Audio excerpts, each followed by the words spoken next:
Bismillahir Rahmanir Rahim.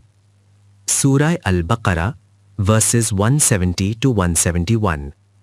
Lesson of the Quran by thinker of the Quran, Allama Ghulam Ahmad Parwez. The result of ignoring the significance of the universe, life becomes static.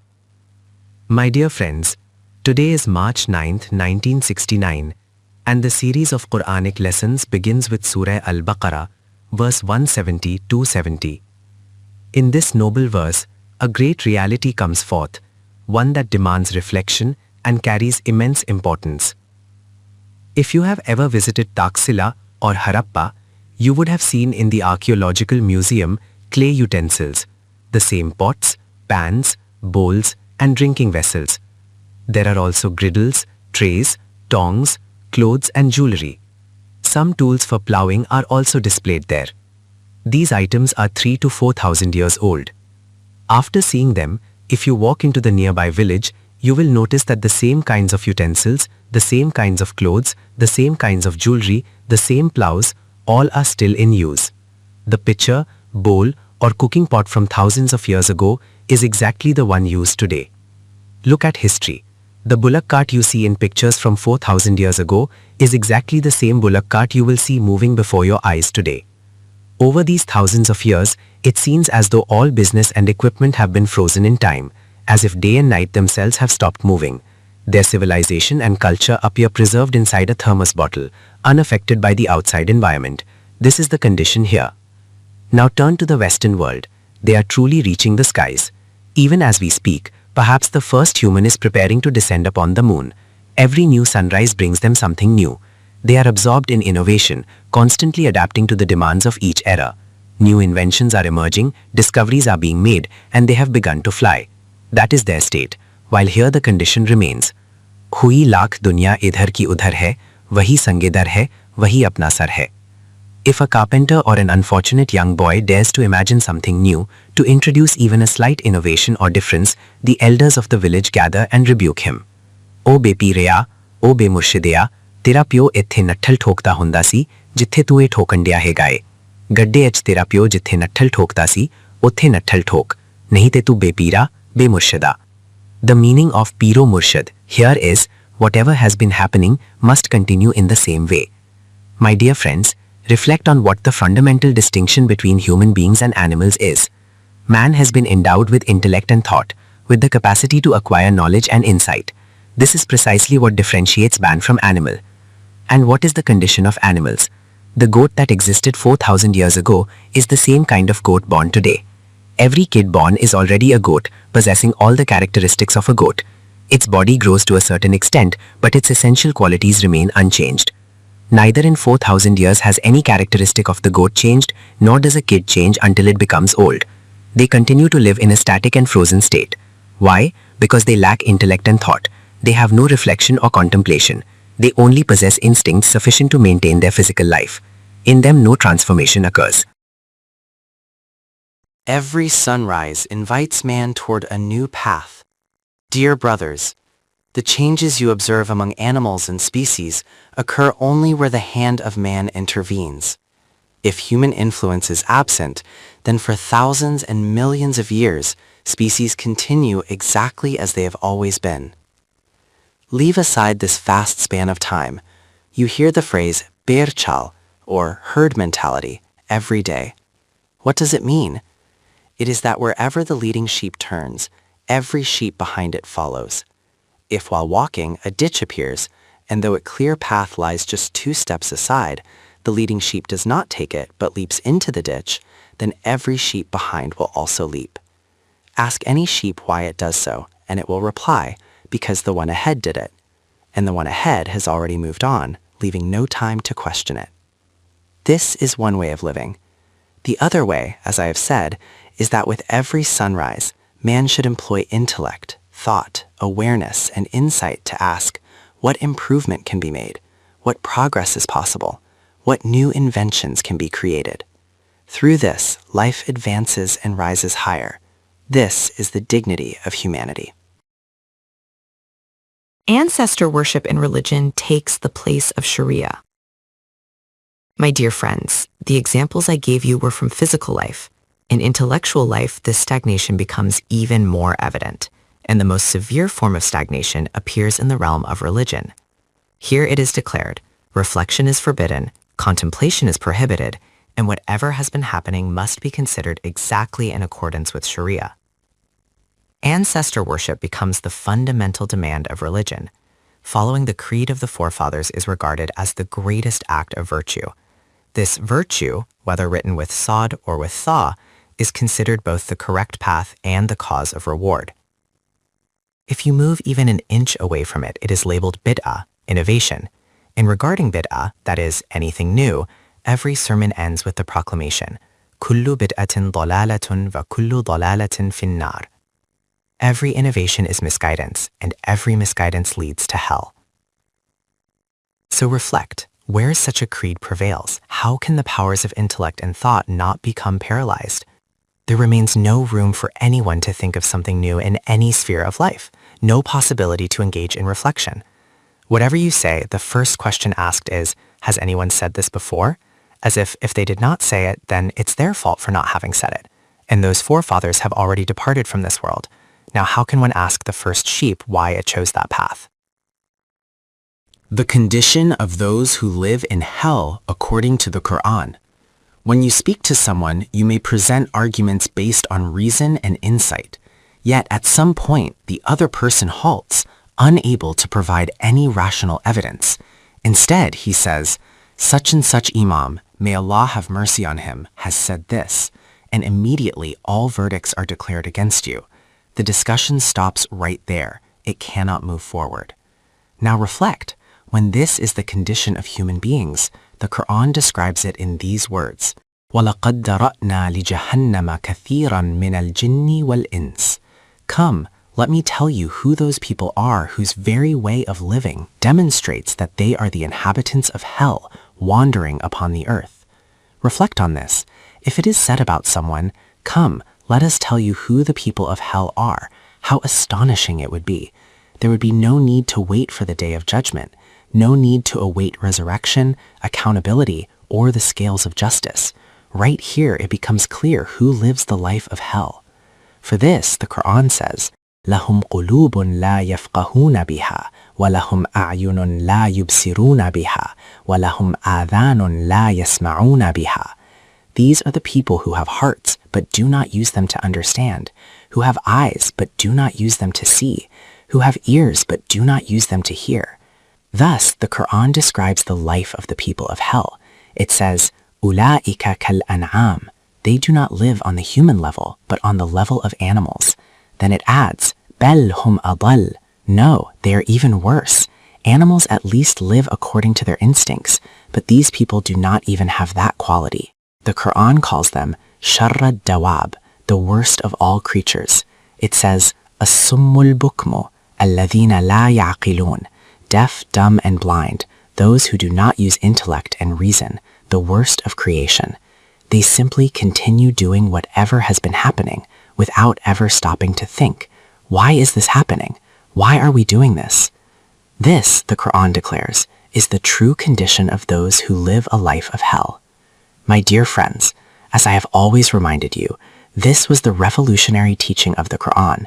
It stood upon the stage of religion and opposed all those practices that had entered religion but were against humanity.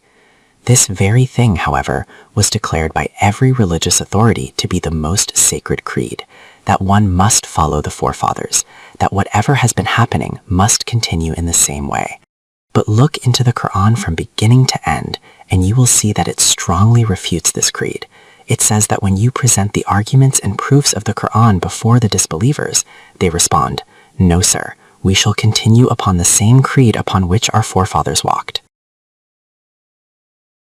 Blind following paralyzes and freezes human capabilities. Have you ever reflected on this? That in every religion, the one thing considered unquestionable was the creed of the forefathers. Yet this very creed became the greatest obstacle to recognizing truth. The Quran most strongly refutes it because the Quran came to nourish and develop human capabilities, not to paralyze them. It teaches that as time advances, every new brick you place upon the wall raises it higher. Human knowledge progresses continuously through observation, study, and experimentation. Every new generation stands one step ahead of the previous in the realm of knowledge. The Quran's outlook on humanity is optimistic. It does not despair of man. Despair lies in declaring that every new era is lower, more degraded, and more fallen than the one before. If you continue with such a view, then the further humanity advances in time, the deeper it will sink into decline. This is not the Quran's vision. The Quran presents the theory of human evolution, the progressive development and upliftment of humanity. As I have explained, today's goat is the same as the goat that existed 4,000 years ago, but today's human is not the same as the cave-dwelling human of ancient times. Who are those humans who have advanced beyond them? They are the ones who used intellect and thought, who employed knowledge, observation, and experimentation, who invented new things, and who passed on their knowledge to the coming generations. The succeeding generations reflected further upon that knowledge, added another layer to it, and thus the world of knowledge expanded. The caravan of humanity continued to move forward. And those nations who did not adopt this path remained static, frozen at the same point where they once stood in history. The Quran, as I have said, challenges all such creeds and declares the stagnation to be the path of kufr. Every religion of the world, contrary to deen, has been a cradle of blind following. My dear brothers, the discourse continues from the previous lesson where it was said, Ya ayyuhan nasu kulu mimma fil ardi halalan tayyiba, wa la tattabi'u khutubati shaitan, innahu lakum aduvum mubin. O mankind, eat of what grows from the earth in a lawful and wholesome way. Do not follow the footsteps of Satan. He is your open enemy. Because innama ya'murukum bisu'i wal fahsha. He commands you to miserliness, to inequalities. Do not adopt this path. And then it was said, وَأَن تَقُولُوا عَلَى اللَّهِ مَا لَا تَعْلَمُونَ. Do not attribute to God things of which you have no knowledge. That is, the path is chosen according to Satan, but it is attributed to God. What proof can there be for this? What authority can justify it? You see, something that is evidently wrong is presented with the greatest sanctity. And the question arises, what is the evidence for it? What is the sanad, authentic source, that validates such claims? Here the discourse begins. وَإِذَا قِيلَ لَهُمُ اتَّبِعُوا مَا أَنزَلَ اللَّهُ قَالُوا بَلْ نَتَّبِعُ مَا أَلْفَيْنَا عَلَيْهِ آبَاءَنَا. When they are told, follow what Allah has revealed, they reply, no indeed, we shall follow the footsteps upon which we found our forefathers. Reflect carefully, this very thing, the creed of the ancestors, was accepted in all religions of the world as an unquestionable principle, a priori. It has been carried forward as a universal belief, and even today it remains the same. The path of the forefathers is considered the ultimate authority. The greatness of the Quran is that it never forces its message. How does the Quran refute blind following? It declares that obedience is not to forefathers, but to ma anzala Allahu, what Allah has revealed. And as I have mentioned many times, even obedience to the Quran itself is not blind. It must be accompanied by reflection and understanding. Here, a question arises. On one hand, the Quran commands obedience to what Allah has revealed, and on the other hand, it emphasizes intellect and reasoning. If ma anzala Allahu is immutable and cannot be altered, then where does reflection and reasoning fit in? After contemplation, the answer becomes clear. To understand this, consider the example of a hockey match many of you may have attended. What did you see there? Boundary lines were drawn, circles marked, and certain rules were laid down. The stick must remain within a certain height. Certain actions are prohibited. These boundaries, these lines, these rules, they are fixed principles. Both teams accept them, and wherever hockey is played, these rules are universally acknowledged. And it is that team which wins, whose players make timely and correct decisions. The teams themselves are equal in number and structure. Success or failure depends on the kind of decisions the players make at every opportunity, and overall on how the captain directs them. The boundaries and rules remain unchanged for all teams, yet within those boundaries, every player enjoys complete freedom to think and decide according to the situation and its demands what action must be taken at that moment. And the entire team must have one common objective, to take the ball into the goal.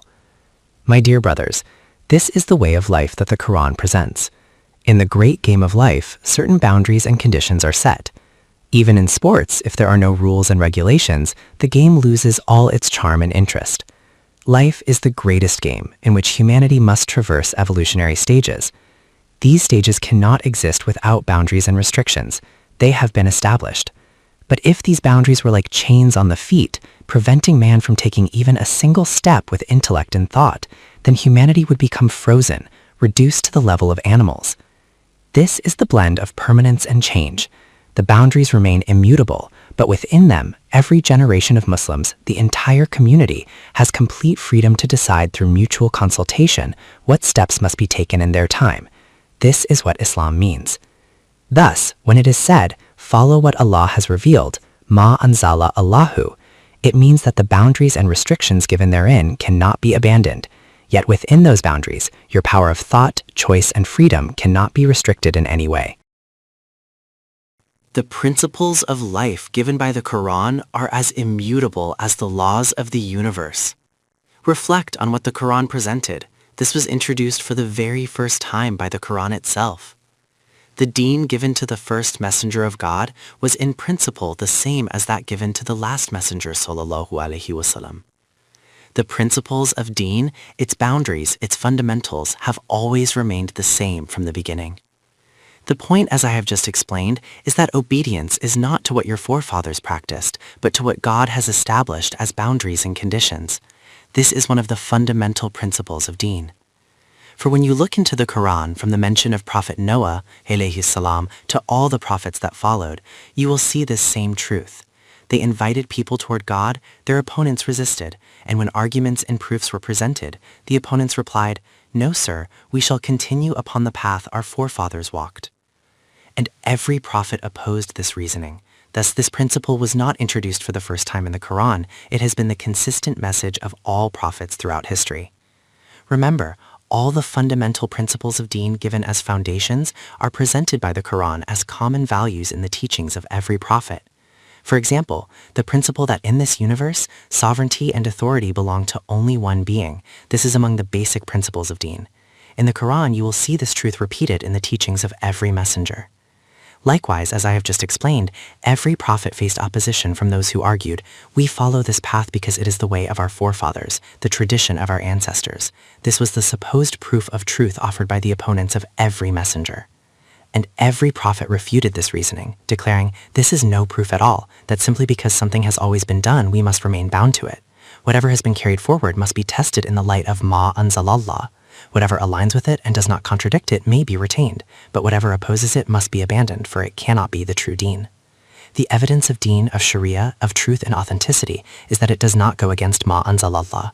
But if instead of this you say, "No, sir, since this is against the creed of our forefathers, against what has been inherited in our tradition, therefore we will not accept it," the Quran declares this to be the path of the opponents of deen.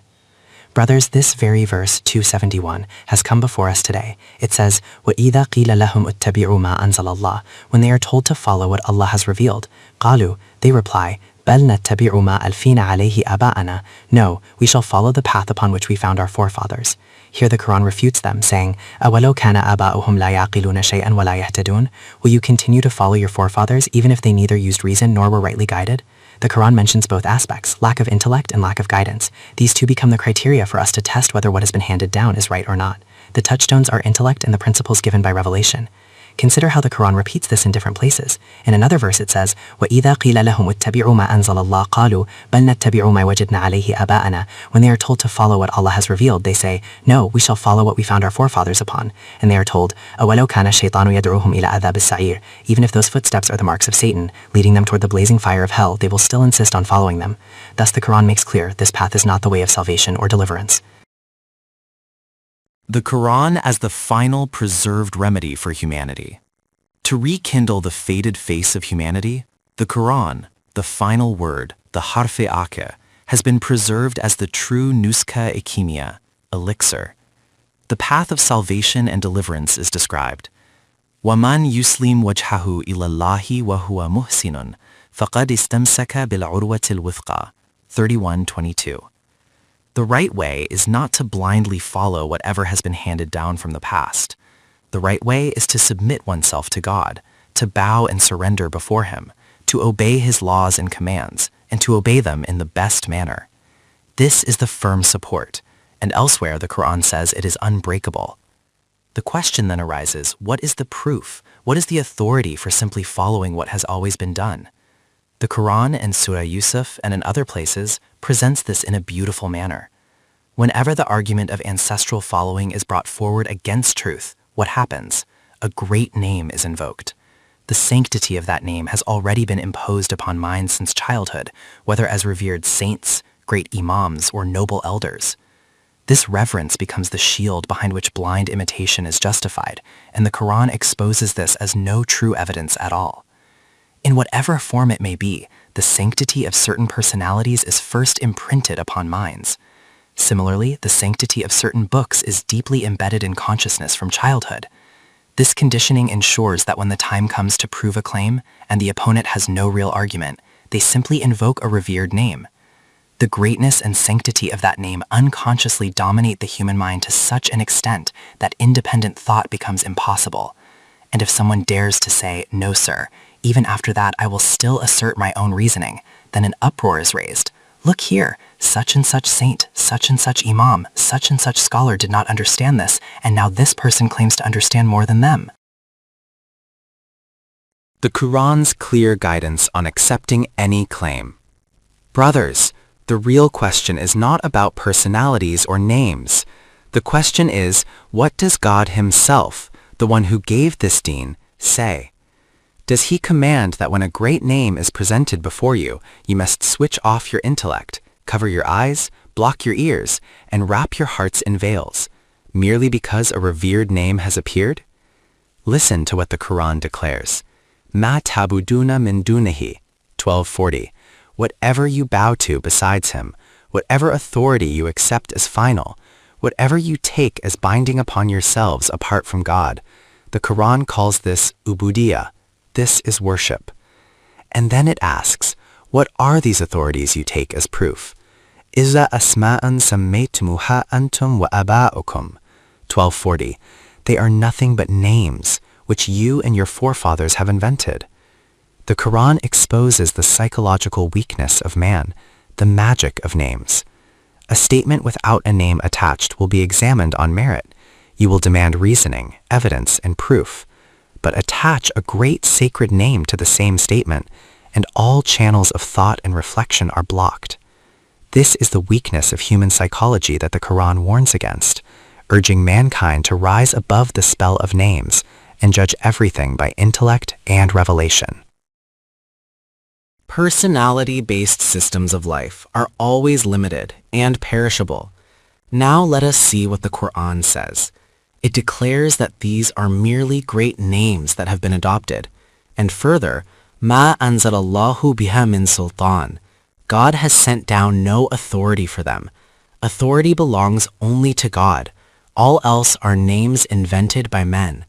The psychological weakness that arises from the sanctity of names, the Quran exposes and breaks those chains. In Surah Al-A'raf, the purpose of the Prophet ﷺ's mission is described. وَيَضَعُ أَنْهُمْ إِسْرَهُمْ وَالْأَغْلَالَ الَّتِي كَانَتْ عَلَيْهِمْ. This messenger came to remove the burdens and to break the chains that had been placed upon humanity. The heaviest, most solid iron chain, stronger and more binding than all others, is the chain the Quran identifies as Asma'an sammaytumuha antum wa aba'ukum. These are merely names invented by you and your forefathers. As I have explained, when you remove the name from the middle, the oppressive weight that presses upon the heart disappears. As I often say, these grand mausoleums that have been built, remove them and see what remains. If in a field there is a simple grave, then according to belief, no matter how great a saint or spiritual figure is buried there, no one will bow their head at its threshold. But place marble stones beneath it, construct a mausoleum worth 200,000 rupees upon it, and observe. From afar, no one will dare turn their back toward it. No one will walk past with their back facing it. Suddenly, sanctity appears. This is why the Quran declares, Asma'an sammaytumuha antum wa aba'ukum. These are nothing but names that you and your forefathers have invented. In reality, they hold no intrinsic truth or position. It is indeed a strange phenomenon. Mere names and outward structures create an aura of sanctity that overwhelms human psychology, while in essence they are devoid of any divine authority. Brothers, the words are few, but a student of psychology understands well what the Quran has conveyed. Remove the names, and even if a grand mausoleum is built, without a name attached to it, no sense of reverence arises in the heart. You may see many such structures while traveling or on picnics, yet your mind does not turn toward them. No attention is focused, no feeling of sanctity is stirred. But the moment you attach a name, this is the mausoleum of Khwaja Qutubuddin Bakhtiyar Kaki. These are the sayings Fawaid al-Sa'ilin. This is Khwaja Muinuddin Ajmeri's Dalil al-Arifin. This is Khwaja Nizamuddin Awliya's Rahat al-Qulub. Then reverence overwhelms you. Passing by, you bow. The cart driver halts his cart. The train driver stops the train to salute. Outwardly, reverence is shown, while secretly other activities take place. This is the sanctity of names, which compels people to bow at shrines other than Allah's. The Quran unmasks this illusion. Asma'an samaytumuha antum wa aba'ukum. These are nothing but names invented by you and your forefathers. Beyond this, they hold no reality, no authority, no position. Only God's command is to be accepted as authority. Beloved brothers, the Quran, in just a few words, shatters the entire spell of sanctified names. It says, do not fall under the magic of names. What is the true criterion for judgment? Ma anzalallahu biha min sultanin. It is only what God has revealed. Beyond this, no one else's word carries authority. Amara alla ta'budu illa iyyahu. He has commanded that you bow to none but him, that you submit to no decision except his. With this declaration, the chains of false sanctity are broken. The question arises, can anyone else's statement, decree, or instruction become binding proof and command? The Quran answers, no. Authority and decision belong solely to God. This submission alone is called ubudiyya, worship. To bow only before God's command is the essence of true servitude. Dhalika dinul qayyimu. This is the upright deen. Yet, despite this clarity, the Quran laments, وَلَكِنَّ أَكْثَرَ النَّاسِ لَا يَعْلَمُونَ. Most people do not know. They remain in ignorance, not in knowledge. Beloved brothers, see how the mission of the Prophet ﷺ cut off those chains which the world of religions had wrapped around humanity in the garb of sanctity. The Quran called them Asma'an sammaytumuha. And you see how one who accepts the Quran becomes able to walk in the world with his head held high. No shrine, however great, can invite him to bow down. No matter how great a name appears, he says, Inil hukmu illa lillah. The command belongs only to Allah, to none else. The Quran says, do you know why this happens? Who acts in this way? The first thing, as I mentioned in these verses, is that the Quran's words are often just 4 words, sometimes even 2 words forming a verse, yet within them lie all the firm principles of your deen. Here the subject is imitation, but at the same time, see how in just 2 words the issue of destiny is resolved.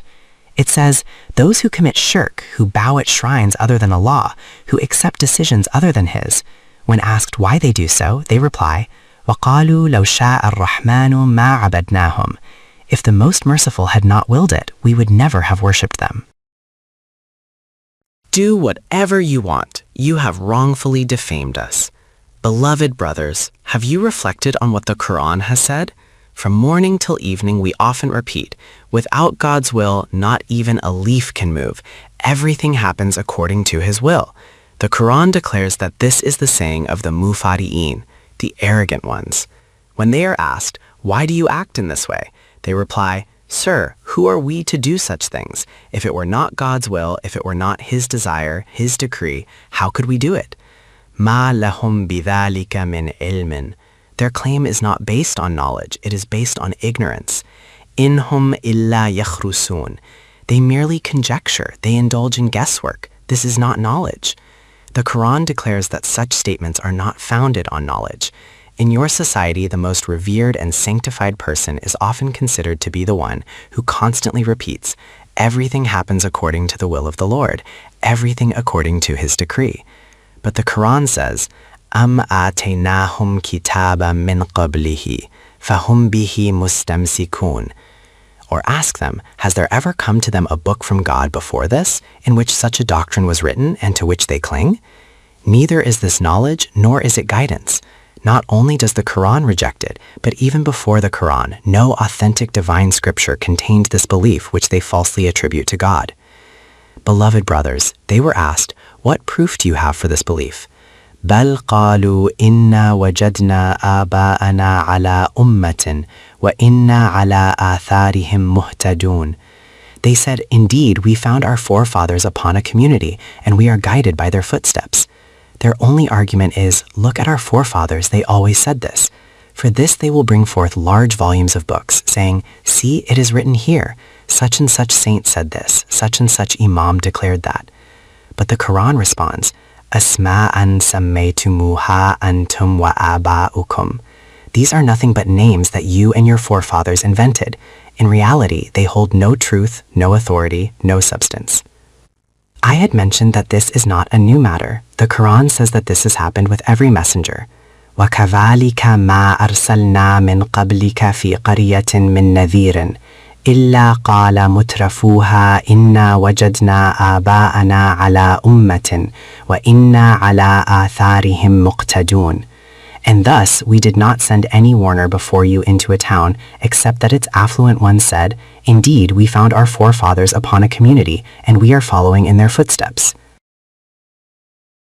Every prophet came presenting the deen of God, yet the response of the mutrafin, the arrogant, the privileged, was always the same. We will continue upon the path of our forefathers. Now, what is meant by mutrafin? They are those who do not labor themselves, but live off the earnings of others. Here, the Quran points to a deeper truth. There is physical labor, which is indeed effort, but far more demanding is mental and intellectual labor. You may toil physically all day and not feel the same exhaustion as when you spend even an hour in deep thought, reflection, and intellectual effort. To investigate, to research, to discover something on your own, and then to derive conclusions, this requires immense exertion. The Quran highlights that the mutrafin avoid this intellectual struggle, preferring the ease of inherited tradition over the hard work of independent reasoning. The mutrafin include both kinds of people, those who avoid intellectual effort and those who avoid physical labor. Their way of life is to enjoy prosperity without toil, neither mental exertion nor bodily struggle. As the saying goes, without effort, without labor, yet the color is perfect. They get food that even a laborer cannot attain. These are the mutrafin, those who escape the struggle of thought, living in luxury and indulgence upon the labor of others. Their creed is that whenever a prophet comes with God's deen, they say, no, sir, we will not accept this. We will continue upon the path handed down by our forefathers. The Quran presents a powerful argument. قَالَ أَوَلَوْ جِئْتُكُمْ بِأَهْدَى مِمَّا وَجَدْتُمْ عَلَيْهِ آبَاءَكُمْ 43:24. Will you still follow the way of your forefathers, even if I bring you guidance more correct than that upon which you found them? What a profound reasoning. Yet the mutrafin never respond with reason to reason. Their reply was, قَالُوا إِنَّا بِمَّا أُرْسِلْتُمْ بِهِ كَافِرُونَ 43:24. No, sir, whatever you have been sent with, we reject it. Go away from here. We will drive you out of the town. The most dangerous weapon of the arrogant, and their end according to God's law. Beloved brothers, to incite the masses, the arrogant, mutrafin, possess a powerful weapon. They cry out, your elders are being insulted, your forefathers are being dishonored. A commotion arises, and you know mass psychology. In such collective frenzy, the switches of individual intellect and reason are turned off. What does the Quran say? It says, fine, you are content with this way of yours. You rejected them, scorned them, declared, we will drive you out of the village. Elsewhere it is said, we will stone you, kill you, crucify you. So be it. They said all this. But what was the outcome of this path? The Quran declares, فَأَنْتَقَمْنَا مِنْهُمْ. So we took retribution from them. Thus, when they had no answer to truth, they resorted to agitation and threats, but God's law ultimately took its course against them. Beloved brothers, in Arabic and in the Quran, intiqam does not mean revenge in the sense we commonly understand. It means that the outcome of their conduct came before them. What was that outcome? The Quran explains it. فَأَنْظُرْ كَيْفَ كَانَ عَاقِبَةُ الْمُكَذِّبِينَ. So look, how was the end of those who denied? Do not ask us, ask the pages of history, ask the ruins of their desolate towns what became of them. They fell from the level of humanity to the level of animals. Life became stagnant. The movement of time carried the caravan of humanity forward, but they kept beating the same inherited path of their forefathers. The result was that they were no longer counted among living nations. They became breathing corpses. Before the entire world, before the nations of mankind, they were disgraced and humiliated. خِزْيٌ فِي الْحَيَاةِ الدُّنْيَا. Disgrace in the life of this world. And then in the hereafter, the punishment that follows, that is beyond description. This is the condition of such nations. Beloved brothers, in another place it is said, وَإِذَا تُتْلَى عَلَيْهِمْ آيَاتُنَا بَيِّنَاتٍ قالوا ما هذا إلا رجل يريد أن يصدكم عما كان يعبد آباؤكم وقالوا ما هذا إلا إفك مفترى. And when our clear verses are recited to them, they say, this is nothing but a man who wishes to turn you away from what your forefathers used to worship. And they say, this is nothing but a lie that has been fabricated. Whenever they are invited toward the Quran, the mutrafin raise a clamor, inciting the masses by declaring, this man wants to stop you from following the path upon which your forefathers walked. And they accuse, all of this is falsehood, fabricated lies. The immoral weapon and character of the arrogant, against the voice of the Quran. Beloved brothers, in another place it is said that their condition at that time is, وَالْإِلْغَوْ فِيهِ, 41:26. They begin to make noises like birds, like crows, cawing and clamoring. They raise a commotion, saying, look, this man has arisen. This is a great mischief. What does he do? He calls you away from the path of your forefathers. He invites toward the Quran. He calls toward ma anzalallah, what God has revealed. But they strike the sensitive nerve of the masses. قالوا, 34:43, they say, yuridu an yasuddakum amma kana ya'budu aba'ukum, 34:43. He wants to turn you away from what your forefathers used to worship. They portray him as a stumbling block in the way. And then they declare, ma hadha illa ifkum muftara, 34:43. This is nothing but a fabricated lie. In reality, he is presenting the deen given by God, yet they accuse it of being falsehood. Their only reasoning is because it goes against the creed of their forefathers. Thus, whatever agrees with ancestral tradition is considered truth, and whatever opposes it, even if it is the divine revelation itself, is branded as fabrication. Beloved brothers, this has always been the case in every era, and it will continue to be so, because the mutrafin will appear before you in every age. Their lives are of ease and comfort, and such attraction lies in them that the narrator writes of luxury. There is no effort of thought, no labor of work, yet their lives are lived in the finest manner.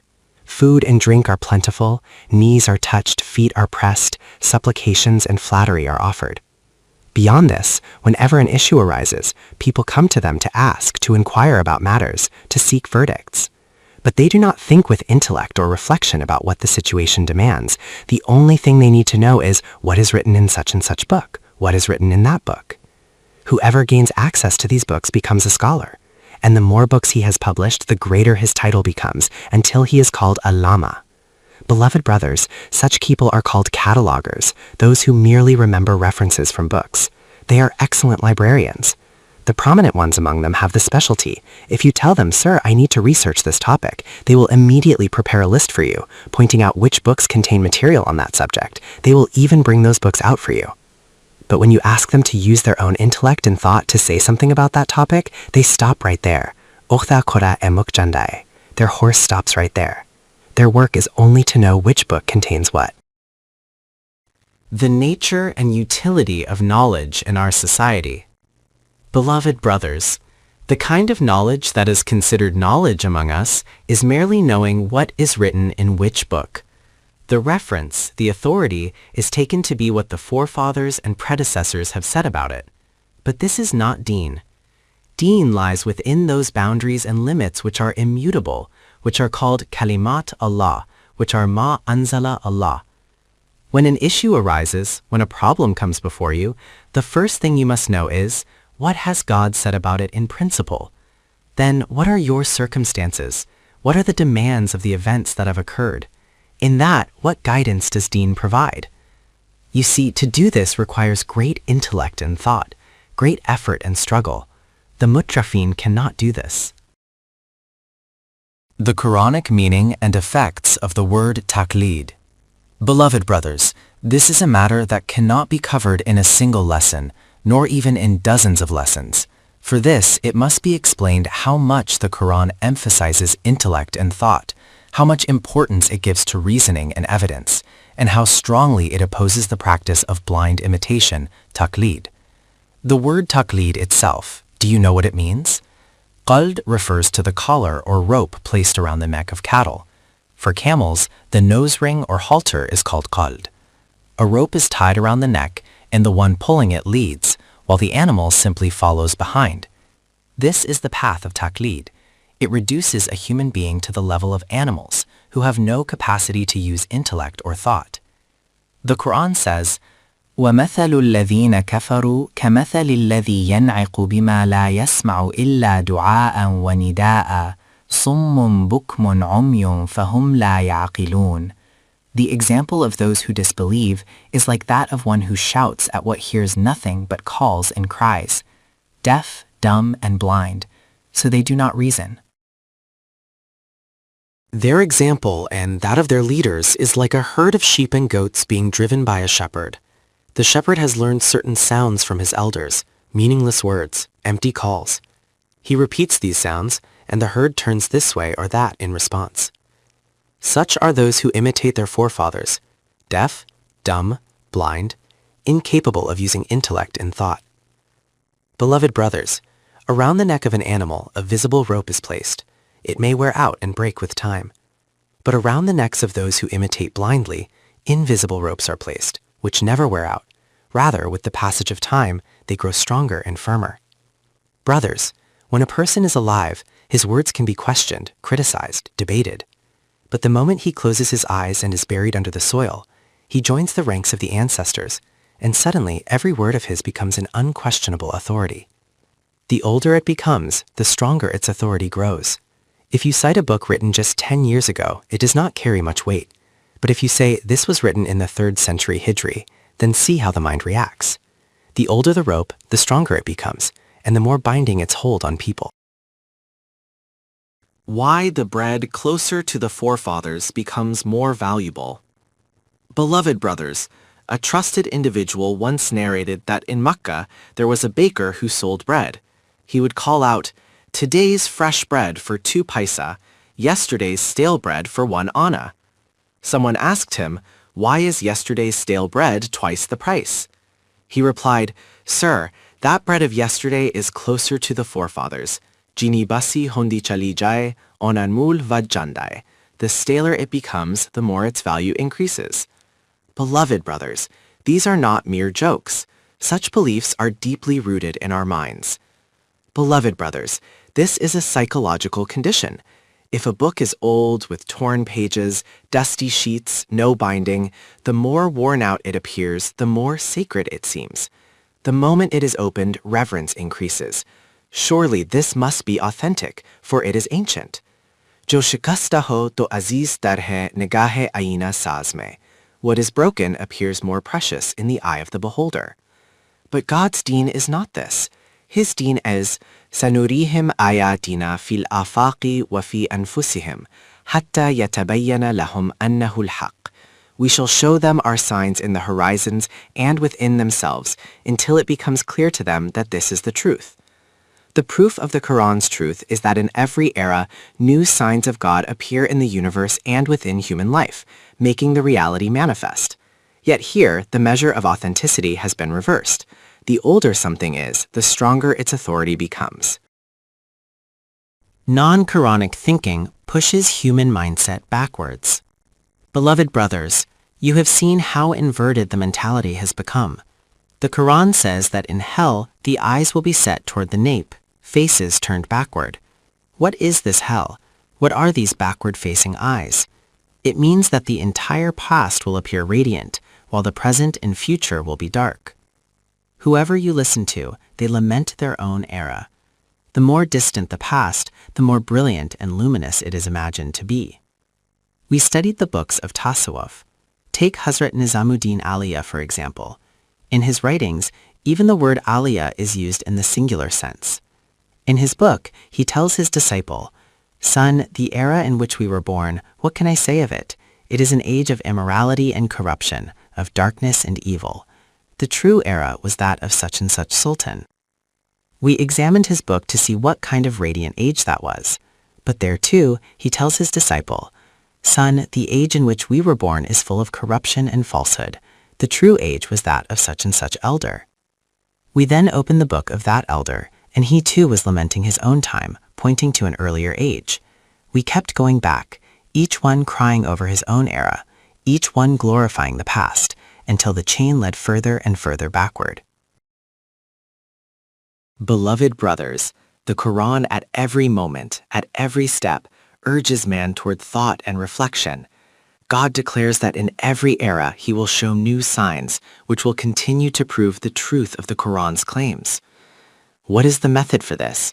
As I mentioned, it would require many lessons to explain. But just as the noble Prophet ﷺ expressed in the words of the Quran, why should I not say the same? What need is there for lengthy discourses? قُلْ إِنَّمَا أَعِظُكُمْ بِوَاحِدَةٍ. Say, I admonish you with only one thing. 23 years of prophethood, a life of continuous struggle, and the Quran spread so widely, yet the essence is captured in this single statement. I admonish you with one thing. Beloved brothers, did you see how much importance is given to this single statement? I do not want to say anything lengthy. I want to say just one thing. What is that one thing? Notice the psychological impact. When someone says, I want to say only one thing, all attention focuses on that point, as if it must be of utmost importance. The Quran says, أَن تَقُومُوا لِلَّهِ مَثْنَى وَفُرَادًا, that you stand for God in pairs or alone. This is not something to be heard casually while walking. Stop, stand, listen. No other motive should be in your heart or mind except for God. If the whole crowd does not stop, then at least one or two at a time should pause. The Prophet ﷺ was told to say, قُلْ إِنَّمَا أَعِظُكُمْ بِوَاحِدَةٍ. I admonish you with only one thing. And that one thing is, تَتَفَكَّرُوا, think. Once we begin to think, half the work is already done. The Quran continues, مَا بِصَاحِبِكُمْ مِنْ جِنَّةٍ. Your companion is not mad. If you truly reflect, you will realize that the one who says think cannot be insane. How could a madman ever urge others to use their intellect?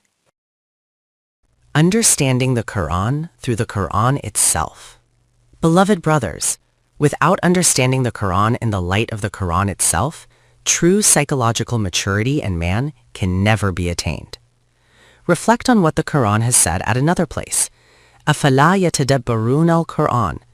Do they not then reflect upon the Quran? The command is clear.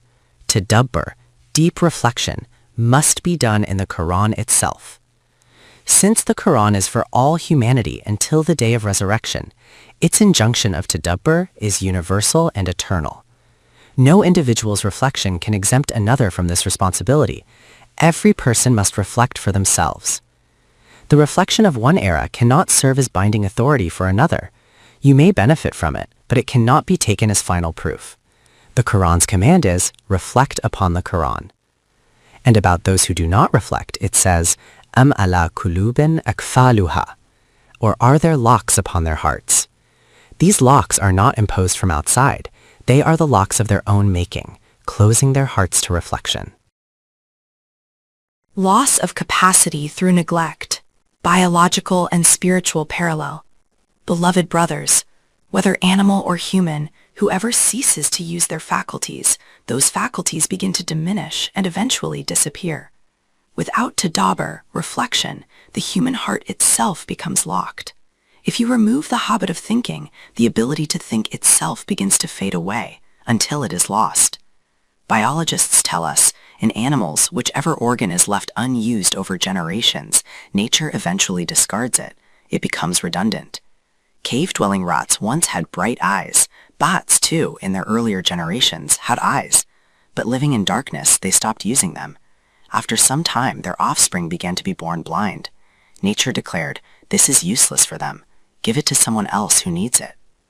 The Quran says, when reflection is abandoned, locks form upon the hearts themselves. And do you know what the Quran calls this state? Beloved brothers, listen carefully. This is of immense importance. The rebellious intellect and the return to old ways. Beloved brothers, the rebellious human intellect always beautifies false emotions and presents them in an attractive form. This is the condition that arises when people abandon reflection. The Quran says, إِنَّ الَّذِينَ ارْتَدُّوا عَلَىٰ أَدْبَارِهِمْ مِنْ بَعْدِ مَا تَبَيَّنَ لَهُمُ الْهُدَى الشَّيْطَانُ سَوَّلَ لَهُمْ وَأَمْلَى لَهُمْ. Indeed, those who turn back after guidance has become clear to them, Satan has enticed them and prolonged false hopes for them. Think carefully, brothers. The Quran is describing those who, after receiving clear guidance, revert to their old path. Here the word irtidad, apostasy, is used. Deen is only what God has revealed, ma anzalallah. The ancestral path existed even before the deen was revealed. When revelation came, it demanded reflection and adherence. But when reflection was abandoned, people slipped back into the same old ancestral ways. The Quran says that these people turn back on their heels, on their knees, turning their faces away to walk in another direction. Why do they turn that way? Because Satan has made that path appear beautiful to them. That path becomes very attractive and appealing. This is the condition. Just give them a reference, mention a name, and they become delighted. But when the mention of the one God is made before them, they become extremely displeased, their faces tighten and they frown. Yet when other names are mentioned alongside him, their faces brighten. Subhanallah, what a wonderful thing. The Quran says, "Ash-shaytanu sawwala lahum." Satan made it seem pleasing to them. Wa amla lahum, and he presented before them great deceptive hopes and desires, giving them false expectations. That is why they never turn toward reflection. The strong net of personality worship. Beloved brothers, the net of personality worship is very strong, and breaking it is not easy. When one reflects upon the Quran, all that has been carried forward through tradition must be critically examined. Whatever aligns with the Quran is kept, and whatever contradicts it must be discarded, no matter how great the personality to whom it is attributed. This abandonment of personalities is the most difficult stage. The difficulty lies in the fact that human attachments and devotions stand in the way. Otherwise, the task itself is not hard. This is precisely why, before bringing faith, one must declare La ilaha, the negation of every false authority. Every figure that has become a reference, a proof, a source of power, whose decisions are taken as final, before whom one bows, all must be denied. Until every ilah other than God is erased, one cannot reach ilallaha. And the greatest obstacle in this path is what people call the way of the forefathers, the inherited traditions of the past. Beloved brothers, let me repeat, this does not mean that everything that has been practiced among us, everything the forefathers did, should be discarded entirely. Absolutely not. History is a great treasure of mankind. Man has the unique ability to transfer the experiences and knowledge of one era to the next. Animals cannot do this. This is a cumulative knowledge which keeps advancing forward. But when it comes to knowledge being taken as proof and authority, in today's world, the test of experience shows whether a theory is correct or false. If proven wrong, the coming generation discards it. However, in matters of religious devotion, there is no such external criterion. Other religions no longer have any standard left, because they do not possess the Book of God in its original form. Even if they wish to know which part of their tradition is truly God's deen and which part is man-made, they have no means to determine it. The great purpose of preserving the Quran forever. The Quran, which has been preserved until the day of resurrection, and whose protection God Himself has taken responsibility for, places us in an advantageous position. This means that at every step, we can examine what has been carried forward through tradition, or what the present nation says, and determine which part aligns with God's book and which part contradicts it. Whatever has been transmitted is a treasure of knowledge, a valuable heritage. But authority and proof cannot be accepted without evidence. In Deen, the only evidence is the Book of God. Brothers, test everything against it. Whatever conforms to it, accept with honor. Whatever opposes it, declare that it is either wrongly attributed to someone or simply a human error. The Quran says, Tilka ummatun qad khalat. That was a nation who has passed away. Laha ma kasabat wa lakum ma kasabtum. For them is what they earned, and for you is what you earn. وَلَا تَسْأَلُونَ عَنْ مَا كَانُوا يَعْمَلُونَ. And you will not be asked about what they used to do. We will only be asked, when you accepted something as true and binding, what proof from God's book did you have for it? This is the one question. And the Quran declares, إِنِ الْحُكْمُ إِلَّا لِلَّهِ. The command belongs to none but God. رَبَّنَا تَقَبَّلْ مِنَّا إِنَّكَ أَنْتَ السَّمِيعُ الْعَلِيمُ.